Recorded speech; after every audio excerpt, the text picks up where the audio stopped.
CEC VRVD Entertainment presents Scorpio Cinephiles with Rick and Blaine. Season 1 Remakes. Episode 13 The Thing, 1982. Hello and welcome, movie and film enthusiasts, to the 13th and final episode of this season of Scorpio Cinephiles. My name is Rick Van Dyke. With me is Blaine Covert. Hi guys, nice to be back. And the purpose of this particular podcast is to choose specific movies from history and to analyze them in the context of the era of which they were made. We will view them together, share our notes on the making of these stories, and try to find connecting points which will give us and you a more fully rounded perspective of the wild and diverse art form that has been around for over 100 years. Well, Rick, this is the final episode of season 1. Right, and so I brought a little extra reposado to toast and to the. Just bumped my mic, smelling it. that was the glass doing a cheers with the mic. Cheers, mate. Yeah. All right. Oh, that's a good clang going. Mm-hmm. Yes. Lucky number 13. Yeah.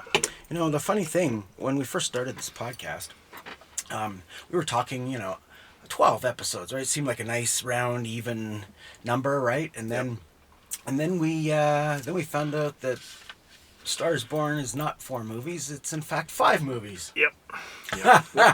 I mean, we could have excluded the extra episode or added it as a, member exclusive or something, but we're still starting out, so... Well, it was one of those ones where the more research we did on The Star is Born, it sounded, and I had not seen it, and neither of us had seen it, of course, and it was one of those films. After watching it, I think we were happy that we had watched it. Oh, absolutely. Had added it because I think a lot of people just aren't aware of that one. So that's a cool aspect of that. Well, it puts edition. that whole IP in perspective, right? Mm-hmm. Exactly. Yeah. What Price Hollywood? That's a really interesting little movie for sure. Yeah, pre-code. So yeah. Anyway. Yeah. Neat stuff for sure. It's been a great year. It's been a great season, and and then we ended it with probably one of my favorite movies for sure. My son's absolute favorite movie, number 1 in his book, I think. The Thing, 1982. Amazing. Yeah, and I am surprised. I mean, it's not like it has been that long since I've seen it. I think I just watched it last cold snap of the last year. Yeah, it's sort of, I think it's like you were saying about the Antarctic crew sort of having watching these movies on each around I think it's around their break, around the Christmas time or whatever, where they decide to watch these I think all 3 movies anyway. Yeah, and it's you can't beat watching The Thing, 1982, John Carpenter's Thing, in Calgary when it's about 40 below outside and with snowing, 50 with and cold, wind chill. and 50 with the wind chill, and that just sort of has a different kind of a look to it for sure, and a look and feel. Yes. Yeah, that's the best time to watch this movie, I think, anyway. But yeah, and it's good to do it every year for sure. And I just really seems to hold up still. Like, you mean, there's some little things that are kind of dated, but they're so minor. Carpenter is a genius in being able to know what works and what doesn't, and kind of just skirt things, you know what I mean? Because being a filmmaker myself, I can spot these little things, but the average audience goer is not going to. Whereas where parts of where the metamorphosis is occurring, and there's a little bridge shot where it's kind of taking you continuously from one part of the transformation to the other, and it's stop motion, but it's just for a brief moment, And Yeah. then we're right into Botine's absolutely amazing animatronics and stuff. Yeah, Robotine just outdid himself in this one. He was amazing and managed to give himself a nervous breakdown because he was literally living at the studio for the majority of this filming. And Middle of the Arctic, you mean? no, and when in the well, all of the interiors were done at Universal Studios in a sound stage, and they were all and the sound stage was temperature controlled so that they would have it very cold. Yeah, and I think some sequences, I believe Kurt Russell had said in an interview that he'd kind of smoke before he talked so that he had even more kind of showing the breath. But yeah, that part is very realistic in this movie for sure. Yeah. Now, with the extreme amount of flamethrowers blowing shit up left, right, and center, I'm surprised the place didn't burn up before that. Now, is that to do with the fact that a lot of those Arctic stations are they're metal? The walls and floors are like metal, or Yeah, is it just a convenience of the movie? Well, see now you got so this film was shot in Stewart, BC. The exteriors are shot in Stewart, BC, British Columbia, Canada, actually. Just the Arctic, right? Well, it's pretty close in the wintertime. But and it was cold there at the time, and it was shot just on a glacier. Actually, is where they built all of the sets and shot all the exterior sequences, of course, and then the interiors were all shot in at Universal Studios on a soundstage. Yeah. And But you'd never know it. I mean, it's it blends really well, and it's yeah, and again, it's it's interesting because this film hits the pavement right away, and it's just you're running, you're relentless. just going. Yeah, it doesn't the pacing is very good. It just it starts right off with the Norwegians chasing after the dog, and man, it doesn't let up at all. It's a really solid. That's why I still think it's so good even today. It's a solid piece of work, and it just keeps delivering the goods, so to speak. Mm-hmm. Yeah, and it's great. I mean, it's kind of like it's a little like.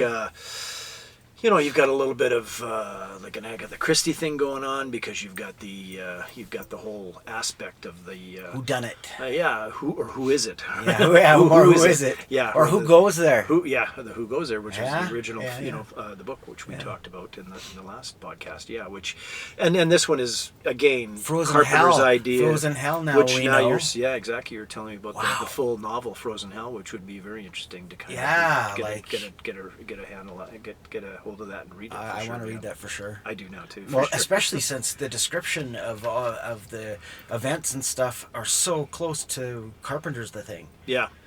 Like it goes to show how far off the track that the previous adaptation in the 50s was. Well, and again, we kind of talked about the last episode, and I think they had limitations, of course, that they and there was also expectations from the studio brass that would say, okay, we want it to look this way. I think they did have an idea of a little bit different kind of an alien, but this, like again, we were talking about, this was early days of the sci-fi explosion in the 50s of the sci-fi explosion of films, the sci-fi films, right? So I mean, they didn't they did a good job, but again, I think they had a little more less blocking from the studio, which back then it was even nowadays it's pretty prevalent in films where directors have a hard time trying to get their idea of it's a film. creature feature. Just throw a big chrome dome on the guy and put him in a suit and set him out. Put him in a rubber suit and yeah, which and I think that's again, I think they did have that concept where they wanted to have sort of this more of a kind of a weird looking kind of an alien. They talked about a guy with 3 legs, and I don't know what they had in mind. Nothing ever was put on paper, but other than just the ideas. But the studio's like, nope, we want a guy in a suit, and that's what they got. So. Yeah, well, what's interesting is even in the source material, they talk about the creature being more vegetable matter than human, right? Able to, go into stasis and whatnot, right? Yeah. One thing I found interesting is, as we talked about in the last adaptation, the Howard Hawks' version. Yeah, Christian Nabe, the director. Or so they say. Well, that's a whole other discussion. But anyway. The legend. Yes. But going back to there, they talk about it being like a carrot. Remember the carrot story? A vegetable or right. vegetable kind of a thing. And in this version, ended up being the giant carrot. There's that one scene, right, or a couple scenes where you see like the sort of like guts of this creature thingy, and it almost looks like a flower or an artichoke or something. You know what I mean? It looks. Yeah, you definitely in the sequence with the dogs where it kind of spins off and then it opens up, and yeah, which it's interesting because you see that now in this film, which was 82.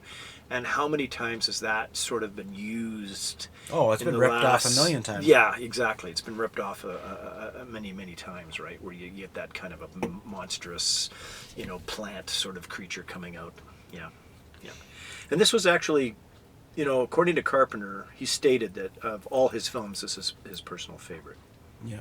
And as you were referencing, and I'll say it again, I mentioned it in the last episode, but it's become a tradition in British Antarctic research stations to watch The Thing as part of their midwinter festival and celebration held every June 21st. Right. If anyone wants to, follow up on that, it's an interesting bit of trivia. I mean, it might be a pretty cool thing all in itself, right? Yeah. Well, and the other thing, as we start, okay, so the music in this film is interesting because then you've got two things that are happening. Which, Ennio Morricone, for one. Yeah, Morricone did the music for this one, and typically, John Carpenter, did the music in his movies, right? But it seems very Carpenter-esque. It has a feel. It has that synthesizer pulse, right, that you get from those Carpenter scores. So I almost wonder if it was a very symbiotic working relationship. Yeah. Well, Morricone, he had a lot of unused music for this film, by the way, as well. Well, didn't they use that in Quentin Tarantino's Hateful Eight? Exactly, in Hateful Eight. Now, here's the interesting thing. Morricone's Thing was nominated, his score for the 1982 Thing was nominated for a Razzie Award. But yet, when he had the same music that was used in Hateful Eight, he won an Oscar. Ha! So go figure. Yeah. Well, they also wasn't The Thing, this John Carpenter's The Thing, like people hated this movie, they were picketing, or not picketing, but protesting. It was gross and indecent, and just a gore fest or whatever. Yeah, let me give you a little bit of a little bit of background here. So according to John Carpenter, he takes all of his failed movies pretty hard, but the film's initial negative reception disappointed him the most. Not only was it's his own personal favorite movie, isn't it? Exactly. Well, of course he's going to be upset, right? Not only was it a box office bomb, but critics panned its gory effects, tone, and the characters. Vincent Canby called it too phony looking to be disgusting. It qualifies only as instant junk. David Kerr wrote that it was brutal. Hard to tell who's being attacked and hard to care. Likewise, Roger Ebert was disappointed by the superficial characterizations and the implausible behavior and dismissed the film as nothing more than an alien knockoff. Whoa, weird. Ouch. Carpenter was particularly upset when Kristen Nyby, the director of the original Thing from Another World, publicly denounced Carpenter's version, saying, "If you want blood, go to the slaughterhouse." Oh, yeah. All in all, it's a terrific commercial for J&B Scotch. Wow, ouch. In response to the commercial bombing of the film, the studio canceled the multi-picture deal they had with Carpenter, who had noted that his career would have been different if the film had been successful. Not surprisingly, he was extremely relieved when the film enjoyed a rich cult success following its home video release, along with critical reevaluation later on. Yeah. So, Wow. yeah. To really like be as shallow to say the Alien ripoff without even knowing like do they in the credits do they not do they reference the novel at all in the credits? I didn't really think about that before. I believe it's in there. Yeah. Like at the very beginning, John like when it Carpenter, opens based up. on Campbell's. Yeah. Based on Oh, the okay. novel. Yeah. Okay. Because I mean, not having like if you were to go to the source material, you would go, oh, okay, it's not our Alien ripoff. It's its own based thing. on something that's way before Alien, right? So, Anyway, so I mean, critics can be vicious sometimes, and it's and a lot of times I think they can be vicious initially, and then they can readjust their opinion later on. The other interesting thing with this film too, you got to take into consideration. So this film was released by Universal Pictures. Okay. Now, and it was 1982 in June. Now, on June the 11th, 1982, they released their biggest movie of all time, pretty much until maybe recently, but E.T. Yeah. So E.T. was released on June 11, and now along comes The Thing on June 25. It's not quite the same tone. Well, no, and I think you had you had this friendly alien, and now you've got this vicious alien, and yeah, unfortunately the the domestic box office for this film was about 14.5 million, and Based on what worldwide was about 14 million. Yeah, opening weekend it did 3 million at the box office, but it fell off fast, and yeah, I remember seeing it. I saw it in Winnipeg. Because I was in Winnipeg at that time, and I saw it at one of the biggest theaters in Winnipeg, which is the Odeon, which was a Cineplex theater at the time. Now it's the Burton Cummings Theater. It's a live theater now. It's they've redone it, restored it beautifully. But yeah, it was a monster theater. It's a big, huge theater. Saw it in there, and yeah, I was again. I'm sitting in a theater with hardly anybody in the audience. It's like it was a few people, and that was it. Yeah, it was just it was sad at that time, and I loved the film from my initial viewing in the theater, right. Watching it. Yeah, I thought, this is great. Now, were you already a fan of John Carpenter's? Have you been following his career at all? Yeah, I liked Halloween, and yeah, and prior to this, of course, Escape from New York, and I'm more of a Kurt Russell fan now, but I certainly was even at that time. I was certainly a bit of a Kurt Russell fan, especially from seeing Computer Wore Tennis Shoes. Well, yeah, I mean, guy's had a crazy career, right? He's yeah, I mean, it's some pretty cool stuff along the way. And, yeah, he was like the Olsen twins of his era. Snake. He's Snake Plissken, and yeah, I mean, he, and I really liked Escape from New York. It was a lot of fun, and independent movie from Avco Embassy, really tiny budgeted film that they pulled off and made it extremely entertaining. It was a blast, and it did well. It made money. Yeah, I mean, and Halloween made a ton of money. So he was actually a pretty good box office. Now, was Starman before or after this? Do you? After this, yeah. Okay. Because that's my favorite John Carpenter film. Yeah, Starman's very good. Yeah, I agree. Yeah, well, you got Jeff Bridges' really good performance in that one as well, which helps. Karen Allen too. Good cast, very good cast. But I find Carpenter was pretty hot in the '80s for sure. Oh, yeah, I mean, he was banging them off pretty good, and there was but again, there's a lot of the films that he made in the '80s that. I mean, they only became popular later on, right? Mm-hmm. They Live is another good example, I think. Starman's one of those ones that gets lost in the shuffle. A lot of people don't know Starman that well. Wow. Because Starman, I mean, if you want to talk about a better E.T. comparison, right? Yep. I mean, like, that movie's all heart. Yeah. Like, really. It sure tugs at the heart for sure, yeah. Like I put that up there in terms of science fiction romantic movies, up there with Time After Time. Yeah, Time After Time is one of my favorites for sure. Yeah, absolutely. It's a great, Nicholas Meyer, really good film. Yeah, and I mean, he had Big Trouble in Little China is another one that was. It had a good performance, but it wasn't huge. He had some pretty good stuff in the '80s, like I say. Well, the crazy thing about Big Trouble in Little China is that you've got this heavy Chinese representation, like you've got main lead characters, all like it's pretty much, other than Kurt Russell, predominantly, well, him and a couple of the other, like Kim Cattrall or whatever, but Yeah. a predominantly Asian cast. Yeah. And not just the bad guys, it's the good guys, the bad guys, the cool guys. It's like and Yep. yeah. And you got Kurt Russell's performance, which is very comedic. I mean, he's kind of a bit of a dolt in a sense, you know. Well, You know what Jack Burton says. yeah, you know, Jack Burton and, always and says, yeah, and it's always the and then he's shooting off the machine gun into the ceiling and having the rubble knock him out. So yeah, it's a funny character. So well, but I mean, we're talking Kurt Russell here as well, with John Carpenter. yeah, I mean, he had a good relationship with Carpenter. He had started off with Elvis.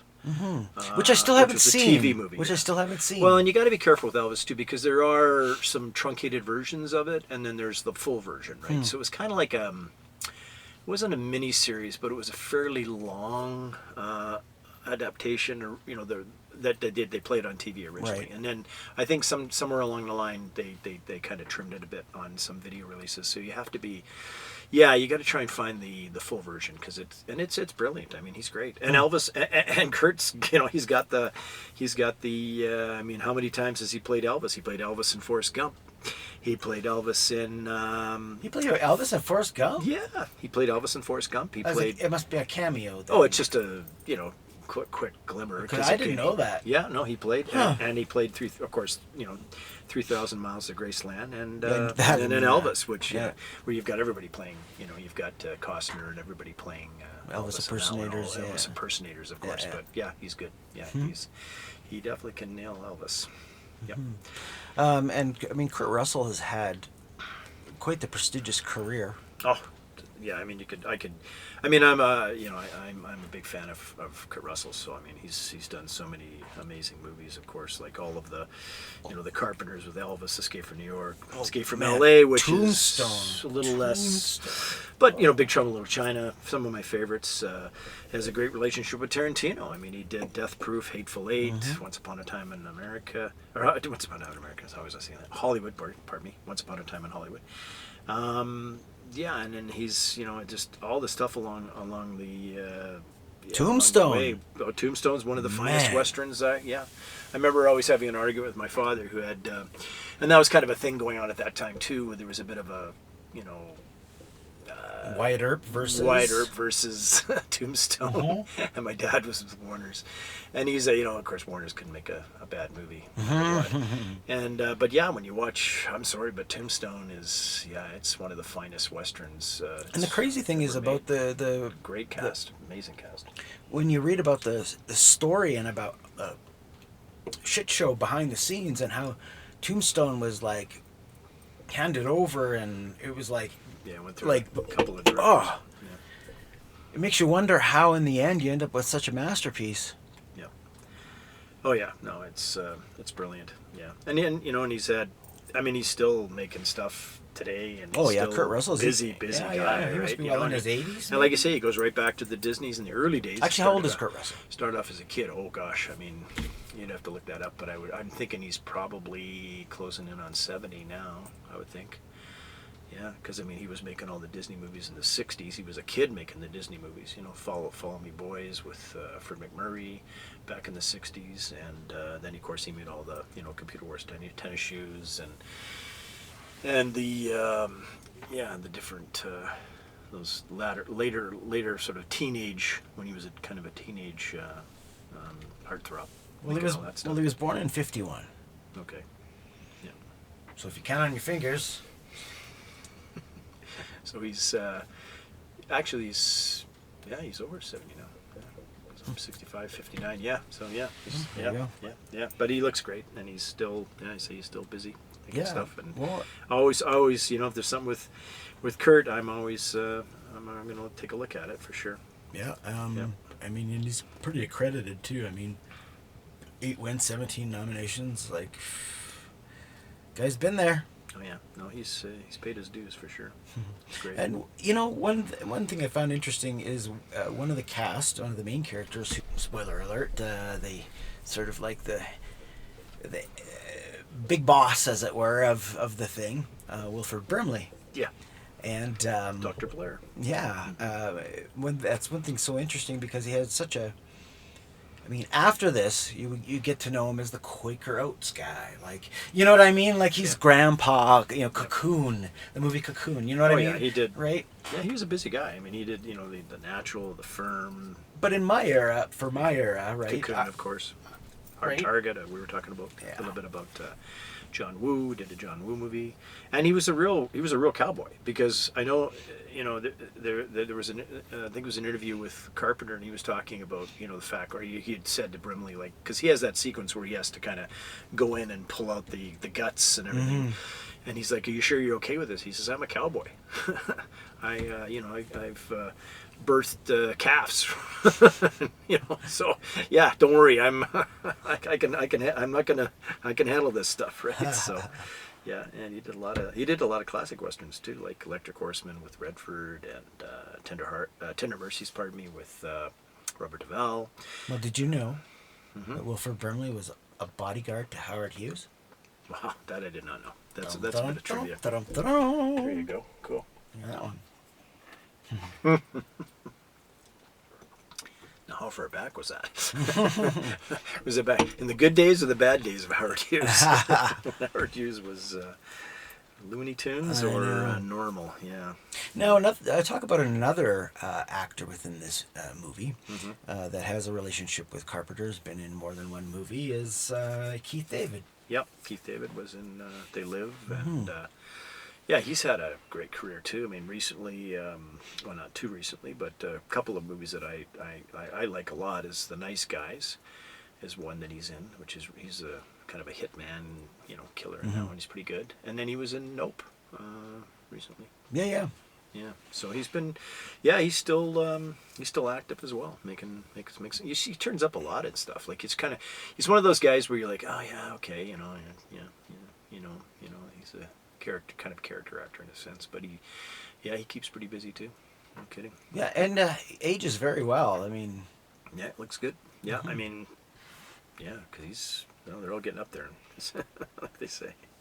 now I you remember when we were watching it, because as our listeners know, that we actually watch a movie fresh, then sit down and do the podcast, right? Just so that everything is like fresh. Yeah, exactly. I mean, you're right off the buzz. And I want to say this, and this is very interesting because I've probably seen this movie 150 times.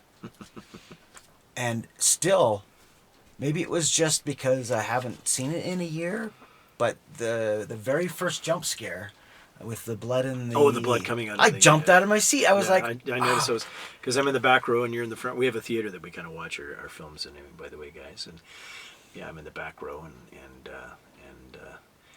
my Rick's in the popcorn front jumping row. in the air. I thought I was going to get popcorn in my lap, but it was pretty funny. Yeah. Because I remember the jump scare, but I forgot that was like a jump scare and then the monster thing. Because I kind of in my brain equated the whole scene together. Right. So thinking, because when it hits like that, then it's the monster scene. I knew it wasn't quite there yet, and then so it caught me off guard. That's funny. Yeah, and there's some, cast-wise, you got some pretty good guys in here. We can kind of run through really quick. A lot of real professional and older classic actors, Richard Masur, he's good in it as Clark, the dog handler, I assume. And he's been in, some good ones like Under Fire, Risky Business, Burning Bed, which was one of the most watched TV movies with Farrah Fawcett. That's pretty crazy. Both My Girl 1 and My Girl 2. T.K. Carter and Niles, he had sort of a pretty busy career earlier, a lot of TV later. I think he did Southern Comfort with Walter Hill, and then Dr. Detroit.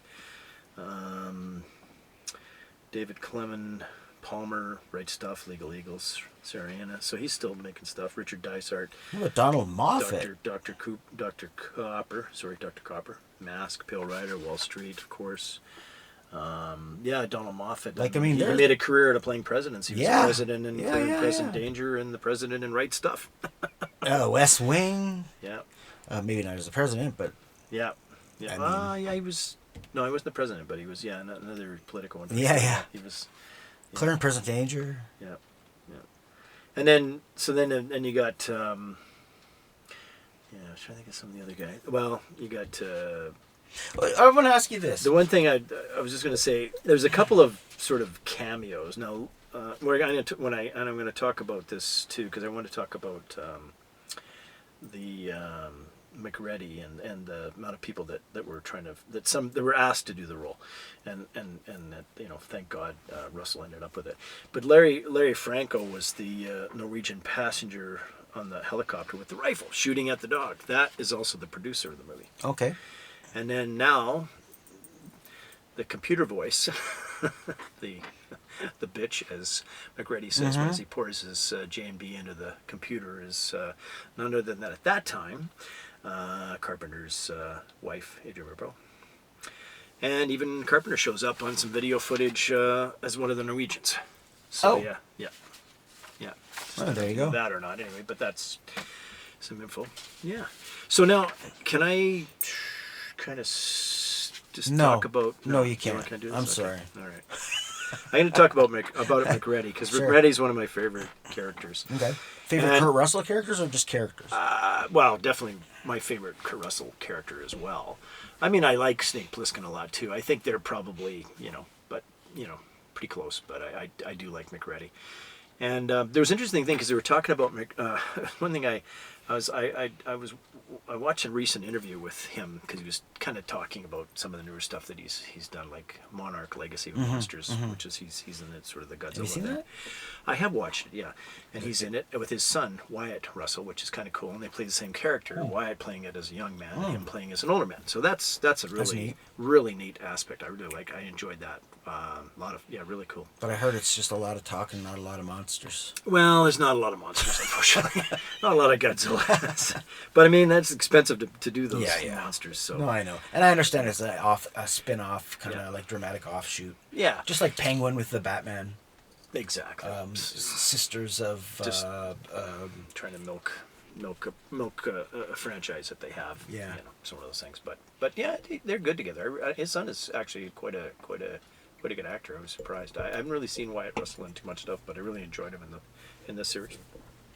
Yeah, I only know him from the one kind of fun thing in this with MacReady, which is sort of one of these things that becomes, and I've seen a lot of MacReadys at the sci-fi or the comic conventions and horror conventions. So you see a lot of MacReadys, and there was a guy that did a really good costume in the Edmonton expo that we had gone to, and it had he had them all. He had the complete outfit, including the sombrero, the goggles, and he was all done like he was frozen, like in the white part, like when he just came back in, because when he gets left outside and he just comes back in, and that was pretty cool. So the funny thing with the hat that I was in this interview, he's talking about the fact that this weird hat that he had was sort of like he comes in the first day of the shoot, blah blah blah, and he comes in and there's this hat, and he goes, "It's like what?" And John says, "Yeah, you're gonna wear this hat." He goes, "I'm not wearing that hat." And he goes, "Yeah." It is ludicrous from the get-go. Yeah, but again, Carpenter has a love for westerns, and this is in a lot of, even if this is a sci-fi, of course, but it still has sort of he's sort of the cowboy western kind of. Well, I mean, if character. you really wanted to, it's almost like Assault on Precinct 13 in a way, which in itself is a ripoff of Howard Hawks's Rio Bravo. Stranded at the fort. Yeah, exactly. So anyway, the casting of MacReady proved to be very, very difficult. Many A-listers actors met with Universal and read for the role of MacReady, but nearly everyone turned it down. There was Nick Nolte, the top choice, immediately rejected the offer. Yeah, that's interesting. And the role was also turned down by Jeff Bridges, Tom Berenger, Christopher Walken, Scott Glenn, Roy Scheider, Chris Christopherson, Sam Shepard, Jack Thompson, Tom Atkins even, who's a Carpenter, been in a lot of Carpenter movies, and Don Johnson. Screenwriter Bill Lancaster wrote the script with Harrison Ford or Clint Eastwood in mind. Interesting. For the lead role, and both received offers, although some of the aforementioned names showed interest, namely Christopherson, Shepard, and even Ford. Nearly everyone turned it down due to their issue with scheduling, filming in the extreme cold, and or appearing in a kind of what they felt was a B movie. Producer Stuart Cohen recalls the only person who genuinely seemed enthusiastic about the role was the newbie Fred Ward. But Universal passed on him because they wanted a bigger name. Kurt Russell was hired as a last resort on a recommendation from Carpenter, as Universal was initially skeptical that he was too young and pretty to play a rugged, brawny MacReady. In an interview the recent one I was listening, that I watched with Russell, he said that the role was cemented by the producer Larry Franco, and it was his brother-in-law at the time. Right. So that's kind of interesting. Yeah. I mean, it's a character that I enjoy, and he doesn't, and it's kind of interesting because he doesn't really give, he kind of cares, but he doesn't really care, and he's also been awake, and who knows what his background is. There's maybe his background was he was a pilot in Vietnam, or whatever, but he always seems like he's drinking a fair amount, and he's ready for action. But even though he's been awake for God knows how long in this particular movie, or this in this universe scene, he's still pretty sharp. He keeps it together, and he's one of the ones that actually is on target with what's going on. Yeah, he's the one that came up with the blood test idea. Yeah, little things that he's kind of looking like. You always see the little his little look sometimes. He just kind of has this look. He's like the gears are turning. Yeah, exactly. He's kind of thinking, what? He's thinking, okay, what's going on here? How do we, So he's it's an interesting character, and it's you don't really know, like you have no background, or it's all you can kind of come up with your own idea how this character. What he's like. One thing that makes Kurt Russell so brilliant is, you can let's take 5 movies, for example. We'll go Escape from New York, Captain Ron, right? Yeah, Captain Ron's a classic. Right? You've got you kind of forgot about. Right, Big Trouble in Little China. Yeah. Right? The Thing. Right? And Computer Wore Tennis Shoes. Yeah. You can't think of any more diverse characters. Yeah, exactly. And every single one is individual, and even ones where you think, because it's Snake Plissken, it's like a tough guy, but even in your brain you don't equate those two characters the same. Yeah. Right? Even though it's Kurt Russell, he's still playing a gruff, tough guy. He's still, long hair and kicking ass. MacReady and Snake Plissken are two completely different characters, and he plays them so differently that you never once do you even cross your mind. Yeah. Well, actually, to be perfectly honest, his metamorphosis, no pun intended, because it's the thing. Yeah. When he does the different roles, is so transcendent that it crosses genres, right? Yeah. Well, and the other thing I think he did with this film, he talks about, when he first showed up on set, he grew he grew his hair out really long, grew the beard, and that appearance when he walked in, of course, that's MacReady, right? That's this character, and he embodied that character. Well, back then it would have been like he's been in the bush, and now it's but now in these days he's a hipster. Well, because even in now he's wearing that beards are similar right? beard, in Hateful Eight as well. He looks like sort of similar. He looks like MacReady, just got in the Old West, pulled up on a lot more gray hair. Yeah, in the stagecoach, right? Yeah, a little more hair and bigger beard, but but back then you probably figure, okay, he probably, when they looked at him initially, they thought, okay, that's Kurt Russell. And a lot of times he's a good-looking guy, right? The studio brass would think, this is, again, they're thinking like the Disney Kurt Russell. And that was one of the reasons why he did Escape from New York, because he wanted to get out of that that character, that Disney kind of character, which he had been shoehorned into. Yeah. Yeah. And it's cool too, is like even his portrayal as Snake Plissken, it's you can kind of feel a little bit of influences here and there in his performance, a little bit of John Wayne, a little bit of Clint Eastwood, a little bit, you know what I mean? But he's able to just kind of like take them and just mold it into something new. Yeah. No, I like his character in this one, because he's just like I say, there's a lot of, it's not a lot of dialogue. He hasn't got a lot of dialogue in this film. No, but his performance. But whatever he's doing in that particular scene is is really, you have to really watch. And I think the more times I watch it, the more I appreciate his performance in this film, because it has that. There's just very little subtle things that he does, and that's where yeah. And you're kind of watching. Okay, what's going on? Okay, this is what's going on in this particular scene, and this is Russell's reaction to what's going on. And you're thinking, okay, yeah, like you say, like the gears are turning, right? Exactly. And there's something, yeah, and he's it's clicking, and he's going, okay, wait a minute, this is what's going on, and yeah. So. No, I like that aspect for sure. Another thing I wanted to bring up is how I really enjoyed the color palette. Blues on the outside, oranges on the inside, and sometimes contrasting the two. If you've seen my movie Rock Bottom, you know I'm a big fan of that color contrast. It's one way, I guess, as a tip, or anything to any filmmakers out there who are doing their own thing, is that you can create a lot of ambiance. It may not be specifically realistic to the scene, but a color put into the background or into the overall lighting can change the whole mood of the scene. Oh yeah, absolutely. Yeah, I agree. Yeah, because I mean, the blues especially have they're predominant in this one, and like I say, those the outdoor sequences and the some of the sequences even inside when things get colder, and it's that kind of lighting is gives it a unique feel for sure. Mm-hmm.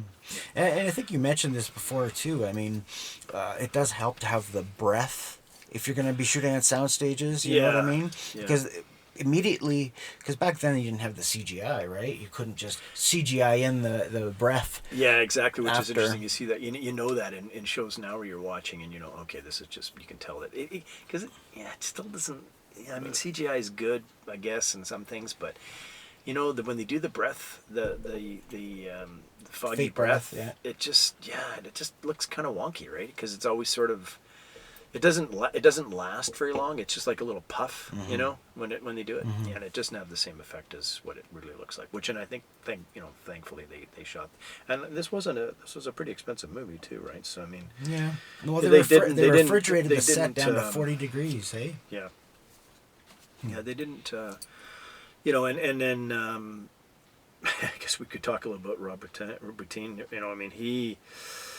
I mean, this poor guy, like I say, he had a nervous breakdown practically when he making this movie, and in the end, he said, he contacted Stan Winston early on in his prep work to secure him, should he need, his assistance, and thank God he kind of came and helped him, because, poor guy was almost, in the hospital, or maybe he was in the hospital, I can't recall now, but there was some, he had it pretty rough. I mean, they dogged him pretty good in this one,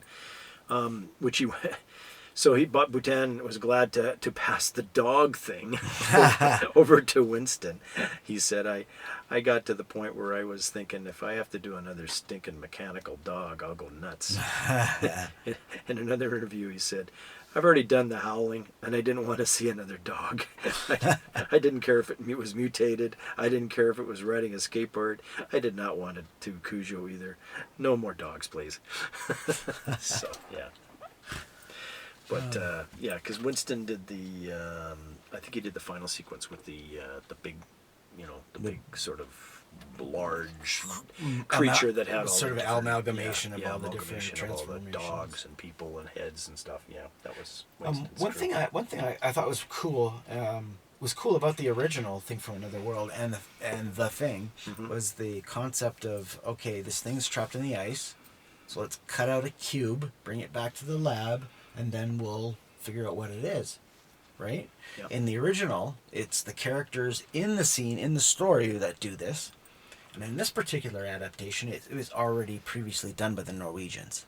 Yeah, yeah. I thought that was a very clever way of cutting to the chase.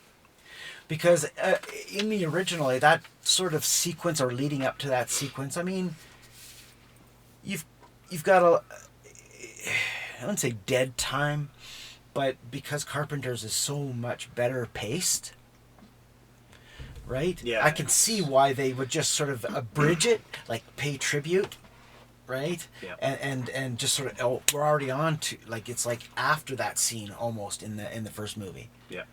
Well, and the other bit of trivia too is the fact that so they really did kind of blow up this set at the end in Blowed it up good, blowed it in up British real Columbia. good. So what they did is when they shot the sequences at the Norwegian camp, they actually used they shot that after it was blowing up and kind of burned up. Okay. That's what they shot. That's very smart. They shot that Wow. whole sequence, to get and that's the aftermath of what of their of the destruction. That is so cyclical. That is amazing. It's kind of cool, yeah. John Carpenter, man, it just shows the genius of that guy. And the guy's, I mean, like you say, you look at a film like Escape from New York was, on a really low budget, and it still even today it holds up pretty darn good. I mean, even though the sequences on the computer was all done animation, like he had to do it by animation because there was no computers that were going to actually do that. Well, beyond the taping of a model painted black, to look like computer rendered New York. Exactly right. So, by guess who? Who worked on that sequence? But the computer. Or no, I'm mistaken. Not on that sequence, but the matte painting for Escape from New York of the city. Oh, the city itself. Oh, okay. Who worked that? I don't know. But don't. Shh, James Cameron. Okay. Well, wow. Yeah, because he was working for New World or whatever. Well, that would have been Avco Embassy at that time. Yeah, Avco Embassy released Escape from New York. But still a very low budget company. They did The Howling as well, which we were just talking about, Rob Bottin.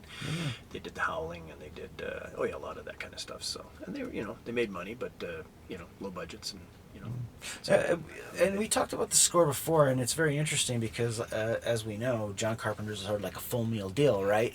He does his own music, he does his own cinematography. I mean, he's a master of his domain. Yeah. And so, to give away that control that he's maintained since the beginning, because really, Halloween broke the mold. I mean, it just crashed him onto the scene. He was like the big new hot thing, right? Yeah. Well, in his early days, like I say, were all independent, smaller film companies. That he had a lot of a little more say in the final product, right? And this was his first really big Studio film with Universal Films. Yeah, because he wouldn't have the rights, would he? Right? Because it was already held because it's an adaptation. Well, see, it's an RKO movie, which is interesting because RKO sort of has the Warner has rights, but then also Universal had the rights to some of the RKO product as well, right? That's why when Jackson remade King Kong, he did it through Universal because Universal had the rights to the King Kong, the RKO, that's why they were able to remake it. Well, I mean, King Kong is a big part of the Universal Studios studio tour. Yeah, exactly. Oh yeah, well that's you have to have Kong attacking the subway. Now, just to go completely off track, how many times have you done the Universal Studios tour? Quite a few times, and I actually now through a wide amount of time. I go back to see all the changes and stuff. Yeah, exactly. It's like Disneyland. When you go to Disneyland I was like 5 or 6 years old, so it would have been 1965, wow. 66. I wasn't even born. Completely different. Yeah, completely different then than it, of course it is. That it became over the years, and the same with Universal Studios. I did Universal Studios in the early days in the early 70s, or mid 70s actually, but mid 70s. But yeah, I mean, it's always kind of fun because what they do is they take whatever's the popular movie or TV show at that time, and they would kind of create make an attraction out of the back lot. Well, yeah, I mean, they had the parting of the waters has always been the Ten Commandments, but now you've got the Jaws before that, which they added in, the spinning tunnel thing. That was $6 Million Man. It was originally $6 Million Man. Then they used it, I think, with Battlestar Galactica. Well, they did the Battlestar Galactica thing. Yeah, they did Battlestar Galactica. And then the other one was the Dante's Peak with Pierce Brosnan. They had that. They had it like Dante's Peak because that was their movie that year. Yeah. So they had the whole thing. They just changed I think it changed from blue because it was ice to orange, like it was like lava, right? Yeah, okay. So yeah, you had your lava going around and as you went through on the tram, right? Yeah. So, That's kind of fun, yeah. No, yeah, I mean, over the years, I mean, they used to do all the big, used to be the Universal Monsters used to be a big thing, and they had this is where they shot Hunchback of Notre Dame, and this is where they shot Frankenstein. Well, I don't think they bother with that much anymore because the newer young generation wouldn't know those movies. Yeah, no kidding. So, No kidding. But, I mean, in terms of overall storytelling in regards to this particular movie, we talked already about it being very tight. Like it just hits the ground running and it just doesn't stop, right? Yeah, exactly. And the runtime, 1 hour 49 minutes. Yeah, so pretty cool. Yeah, so 109. Yeah. So. Now, would that be of average length for a horror movie of that time? Depending on the, a lot of B movies were shorter, of course. I would say anywhere from like a 95 to, a little under 2 hours is typically the case. So this is just under 2 hours. Mm-hmm. Yeah. But I mean, you've got a lot, it doesn't feel like it. It actually moves it, like you see, we were saying, at a pretty brisk pace. So it never really stalls out in any sequences, I don't think. Because everything that's happening in every sequence is pretty interesting and pretty, eventful, right? Yeah. What blows me away is how John Carpenter, so heavily influenced by westerns, has never done a western. He wrote El Diablo, which was one that he did, but he didn't direct it. I don't think. I think he just wrote it. No. What's Diablo? What's total western? What's Diablo? Oh gosh, it's been a while since I've seen it. How but old is it? And it's produced by him, I assume. Yeah, I think he produced it and wrote it. I think. But, Did he actually wrote it then? Yeah, he wrote it for sure. Yeah, he definitely wrote it. Yeah, El Diablo. It's just trying to think of the cast now. Gosh, it's been such a long time since I've seen it. But anyway, it's kind of it's a western where you've got this sort of Spanish villain and this guy that's a local, not a gunslinger. Everything gets involved, and he ends up, taking on going after this villain, and gosh. Another thing I want to kind of point out is, in terms of visual style, you know how in Halloween you had that first-person perspective, right, at the beginning of the movie where it's the steady cam and you're looking through the sheet of the killer, the kid? Yep. And it's like, it goes in, you're looking at it through that perspective and going through the scene. And then, of course, throughout the entire movie, that perspective as well, right? Where you're kind of like behind the shoulders of Michael Myers kind of deal. Right. But that is used effectively in this movie as well. Those shots, those slow tracking shots where someone's in the station and you're going down the hallway. Yeah. Right? Kubrick-esque, if you will, in reference to. Yeah, you got all these hallways, and it's kind of interesting. Talking about the hallways, because there's a pretty cool sequence with the dog, the dog, they were really worried about that dog who kind of, the very first dog, which is the first, he's the alien that the Norwegians are trying to kill. He looks so cute. He walks down the hall and he does all this movements and stuff. And Carpenter's like, oh my God, this is going to take all day. And apparently this dog nailed it right away. And the dog had this like weird stare too. Yeah. Where it would be like sitting on the side of the scene and just staring and watching everybody. Yeah, do this dog apparently was quite amazing. So anyway, I just quickly looked this one up. Sorry to brain fart there. But so El Diablo was a TV movie. Yeah, it was a TV Western that he did, and the cast was Anthony Edwards. He was this normal dude that gets trained, and the guy that trains him is Dysart Jr. He's in it. He kind of trains him to go after the villains, the bad guys. But yeah, that was the El Diablo. Yeah, written by Carpenter and Tommy Lee. Now, why wouldn't he have directed it though? I mean, you'd think he would. Well, it's done 1990. Oof, good question. I mean, he might have been busy. I think he was around that time. He would have been making. According to a 1980 issue of Cinefantastique, magazine. You remember that one? I'm not It too was sure. originally intended for co-writer John Carpenter to direct El Diablo himself in 1980 as his next film after completing The Fog. Yeah. That same year, writer and producer Deborah Hill discussed the movie in an interview with the Courier Post, saying, "My Western is called El Diablo, and I see it as being in the Howard Hawks vein. A combination of The Searchers and Journey to the Center of the Earth." Yeah. No. In 1982, Hill again mentioned El Diablo, saying that she was set to produce and Carpenter would direct. Yeah. No. However, he ultimately declined to do so, later saying he was nervous about directing a Western. What's weird, how could he be nervous after everything he had accomplished? Anyways, the project then lay dormant for an entire decade before being directed by Peter Markle. Carpenter and Hill acted as executive producers. And I like how he aped the same style of the logo in the beginning of the movie as the original 50s version. Yeah, yeah.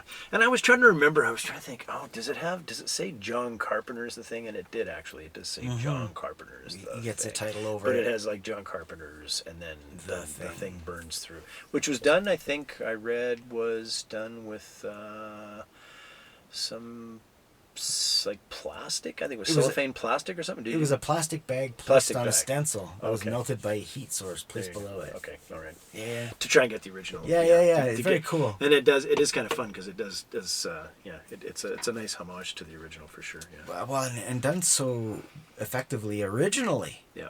right? Yeah. That was kind of a cool opening. At the beginning we were talking about that one.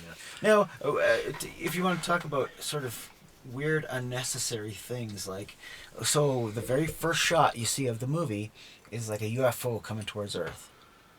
Now, we know the story. I mean, that thing's been in the ice for 1,000 years or whatever. Yeah. So it's interesting that you would open with something that's, like, kind of unrelated to the rest of the story in a way.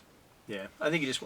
Well, I think it opens with that, and then of course, Well, then it has Predator does the same thing, though. The burn thing comes through, and and then you But get Predator does the same thing. The Yeah. first shot you see is the alien spacecraft coming towards the spaceship- jungle or whatever, spaceship going down and there. then you go to the story. Like Right. it's supposed to entice you, I guess, to want to know the story. But I mean, you already know you're going to a movie about an alien. You know what I mean? It's like you don't. It seems on both points it seems unnecessary. But I mean, there you go. You want to throw in a special effect for the nerds, then go ahead. But Yeah. Another thing too. would have been interesting to have just discovered the UFO Yeah. without having seen anything previous, because you're kind of living vicariously through the characters. Well, and I think they Discovery.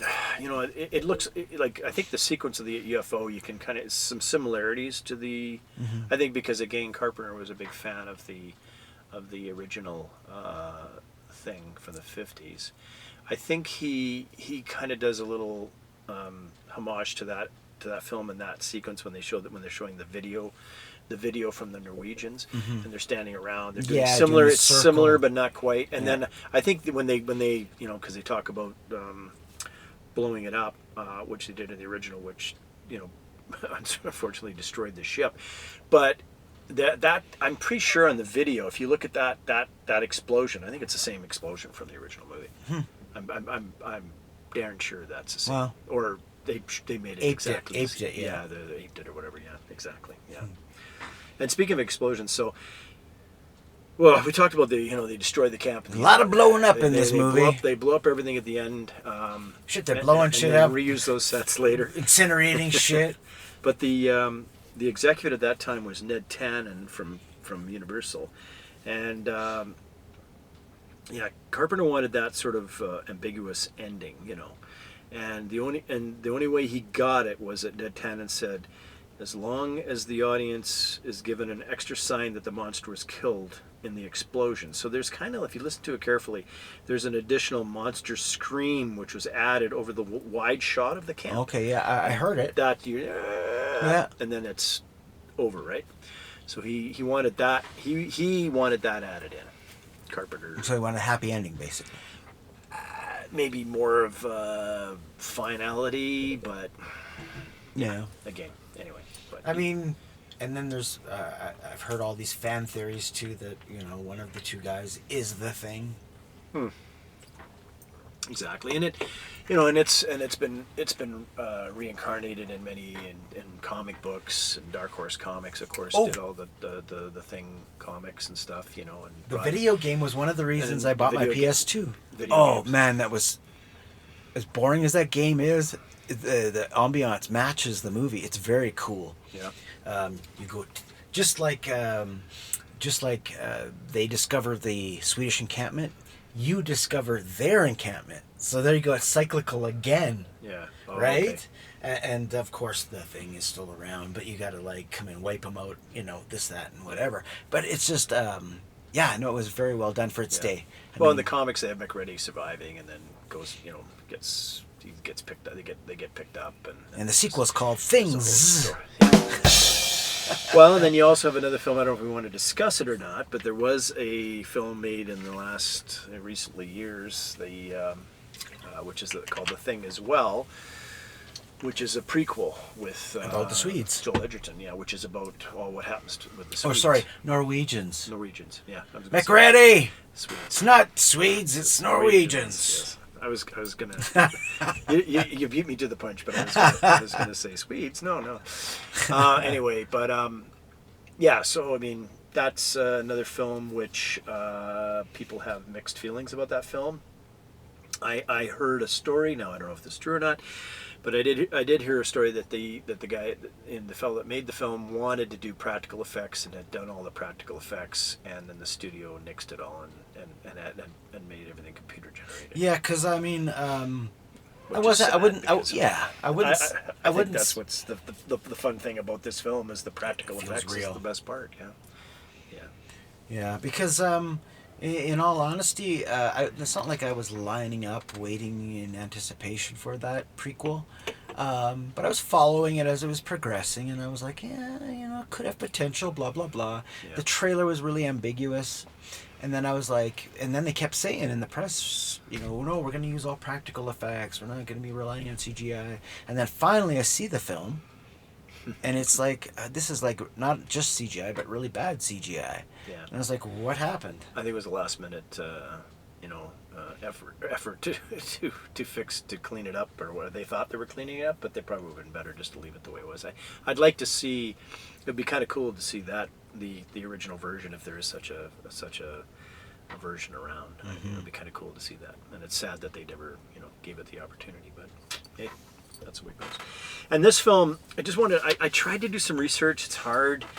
I was kind of curious to see like what kind of like we both said, and we know from experience, this film of course tanked at the box office. Yeah, theatrically, which is crazy because it's such a good movie. It's a good movie, but it just I mean, E.T. just wiped everything off the map that summer, and I think Universal, sadly, I think they were so busy trying to, counting the money from E.T., they may have already wrote it off, kind of deal. Yeah, sadly, I think that's what happened with the Thing.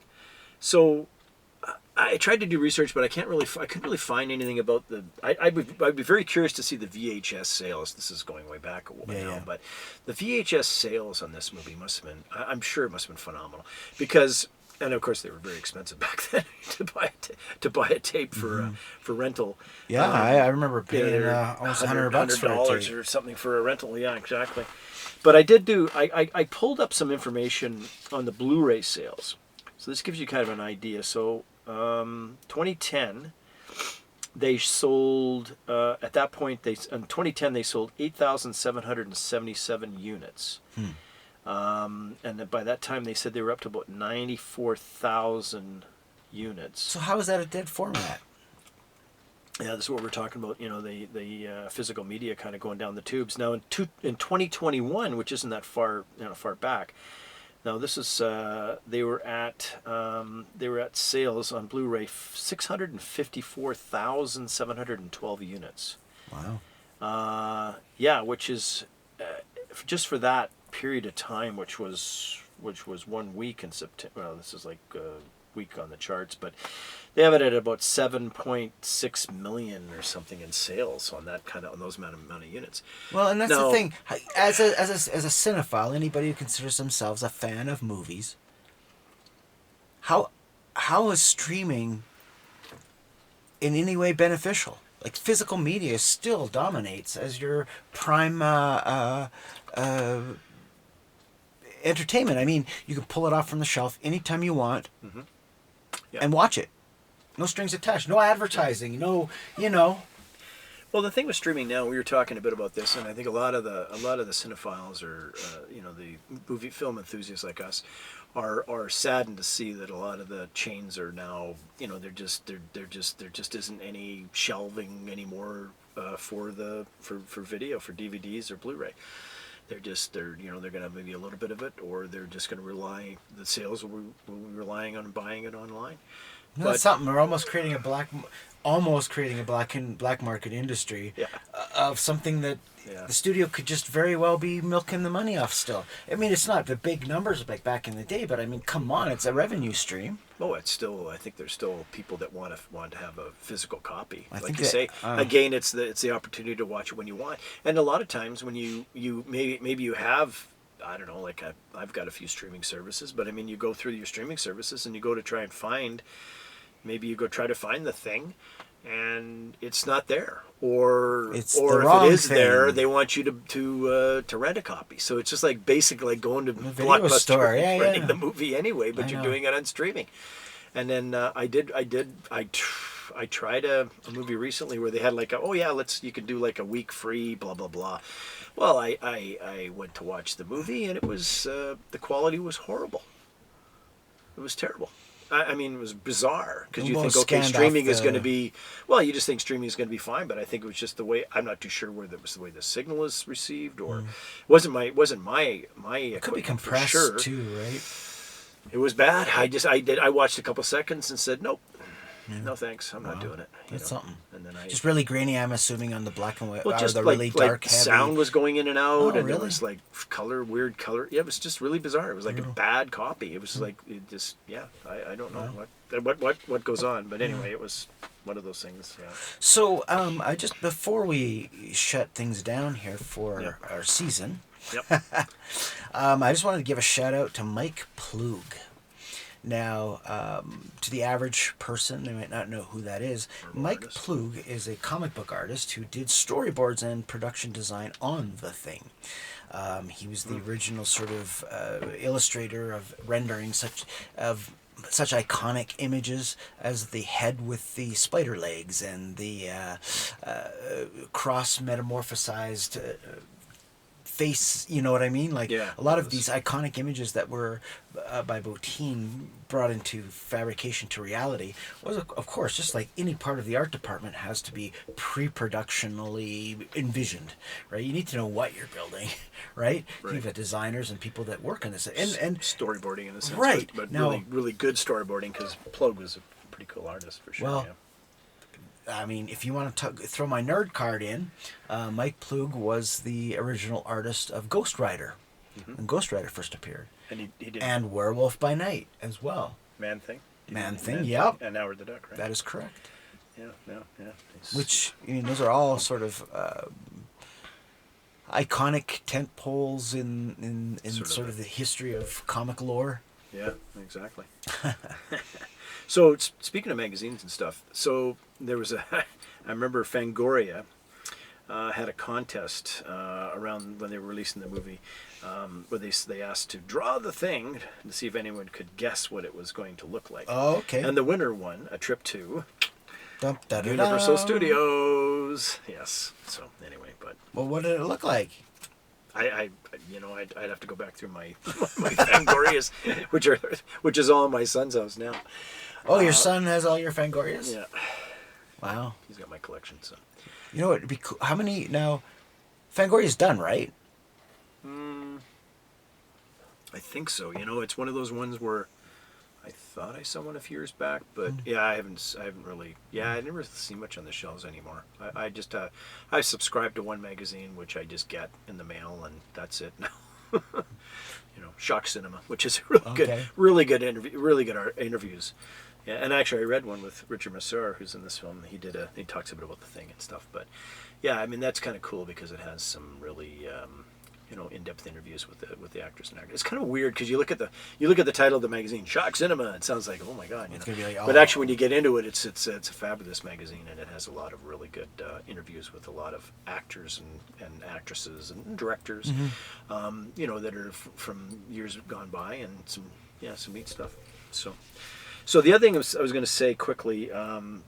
So we talked about The Thing in 2011, which was the Prequel. Or the prequel, yeah. There was the Sci-Fi Channel actually planned to make a 4-hour miniseries in 2003, a sequel, but nothing ever came of that apparently. So,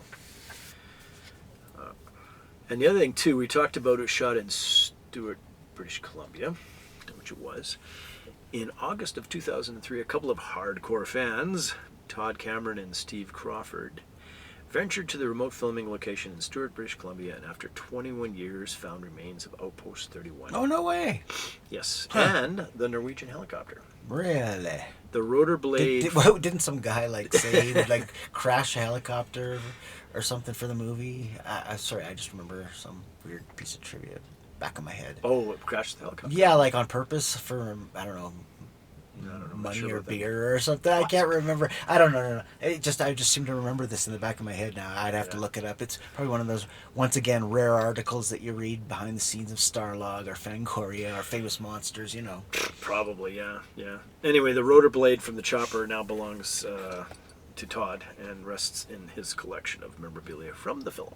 Oh, there you go. A true fan No doubt. of the Thing. So the first time I ever saw The Thing was on TV. On TV. Oh Right? gosh. And Which was well, about the thing was because I was still too young to have 60 seen minutes it. long? No doubt. Well, actually, they only took 12 minutes from the movie. Oh wow. They're just the more graphic elements, right? Yeah. So, so I had seen this on TV for the very first time. I remember it distinctly. I was at my cousin's place in BC, Vancouver, and it was on TV, and we really wanted to watch it because we weren't old enough to go to the theater to see it, and they were gonna show it on TV. This controversial, super gory thing we read about in Fangoria. Like we're gonna watch this. We sat down, we made popcorn and everything. We're gonna watch this movie, and we're like, oh, this is so gory. It was so great. It was so gory. And then, of course, years later, you get it on VHS, and you're watching it, and all of a sudden you're like, whoa, pause that. Yeah, back it up. Whoa, what? What just happened? I've never seen that before. And there's the head with the spider legs peeking up from behind the desk. I'd never seen that before. Oh yeah, so you saw that. I was like, what? Pretty trim version. This is crazy. Yeah, and it was pretty neat. It was like watching a whole new movie almost. Yeah. I had it on. That was one I don't. I had VHS. I had a VHS of that, and then when it came out of Laserdisc, of course, I had a copy. We were talking about. That's the only format I've never had. It was Laserdisc. I didn't. Yeah, I mean, I And of this movie too. I didn't buy a lot of Laserdiscs, but I had a copy of The Thing. Yeah, because I did like the. It was one of those things where I was after one of those selling things? renting. Yeah, one of those things. Sorry, guys. Like watching movie when I started to get into renting Laserdiscs and working in that realm. You started watching Video movies. and You go, wow, sound. this is video and sound. Where you I can love that place. see the full picture on the screen, right? And that always bugged me. I mean, we talked about that in the past about the pan and scan and stuff like that. I hated that. And, Or the stretched image. so even if it's on a smaller TV, 32-inch or 36-inch tube TV, which is what we had in those days, earlier days, with Laserdisc, you could still see the whole picture. Yep. And the sound was really good. If you had a nice sound system, you could run the sound through, and it was really good. So that was kind of cool. I like that aspect. Oh, I can't, before we go, I had this idea, and anyone out there can steal this. Please, some aspiring filmmaker out there, do this, steal this idea, and do this. I would love you for it. Take the 1950s version, okay? Mm-hmm. And every time James Arness appears in that cheesy costume, you CGI him out and put in a stop-motion animation version of John Carpenter's The Thing. like with all the weird, arms and all this stretched head and stuff, Yeah. but do it in Harryhausen style, so it would be as if they had the budget back in the day to do it stop motion. Yeah, stop motion of this creature. Yeah. Yeah, which would have been, that would have been kind of cool. Steal stop motion. steal it, please, and do it. There you go. Yeah. I will love you forever. Yeah, get on your table and start animating this sequence and then add it in. Yeah. See what it looks like. That'd be cool. Very cool. Yeah, I mean, and this is one of the few movies I actually, originally when I watched it in Winnipeg, I talked the Universal rep into giving me a one-sheet poster of this movie. So There you go. Which, guess where that is? Boom, In my son's basement. Your son's? Yes, he got that. Oh, I scored it. He scored that poster. Well, that's his favorite movie, so There you go. I had no problems with that. But yeah, I have a one sheet, which nowadays, I mean, I don't know what the hell they're selling them for, but I'm sure it's not cheap. Well, the thing is, I mean, I think the value to the fan is more than the value of the money sometimes. Oh yeah, I mean, yeah. Well, it's one of those ones that they were probably, I hate to say this, but back in the 1982. August or September of that year, there were probably a few stacks of these posters kicking around because there wasn't like there was something No demand that people for it. wanted at that time. Yeah. What's funny is E.T., no, that would have been like another thing. But even though I knew the movie and knew the poster, I could, for some reason in my head, the poster's so abstract that I'd never caught on that it was a parka. Yeah, and actually Drew did that poster. Struzan or Yeah. I mean, so he's and he's famous for doing Indiana Jones. He did all the Indiana Jones. Yeah. He did a ton of stuff, right? So yeah, Harry Potter later on, Shawshank for the Blu-ray. Yeah, he's got some. So yeah, it's kind of a I mean it's not a fabulous poster, but is iconic and it's a poster that people love to get in. Okay. All right, we're going to pack her up for today. Yeah. This is the end of our season, and this season is remakes. And what are we going to do next season there, Blaine? Do you want me to give Sure. this away? Or Sure, are we going do it. to? Give it away. So we're going to talk about movies shot in New York. Or take place in New York. Take place in New York. Because some movies are like Toronto are stand-ins for New York. Yeah. It's a New York story. New York is like a character. Right. And that's what we're going to look at. So we're going to pick a few movies and we're going to go down that road. All right. Next season is New York, New York. Yeah, New York. All right. Thanks, everybody. Take care and take care of yourselves and others if you can. And peace out. Yeah. See you season 2. And all I have to say is, I've been through a lot, but when you find the time, I'd rather not spend the rest of this winter tied to this fucking couch. Or this chair. All right, guys. Yeah. Take care. See you next season. Moffat. Love you guys. Cheers, Bye. Bye-bye. The end of this season. If you like this content, feel free to leave a like. To hear future podcasts, you can subscribe, but be sure to put on your notifications, which will let you help us beat the algorithms.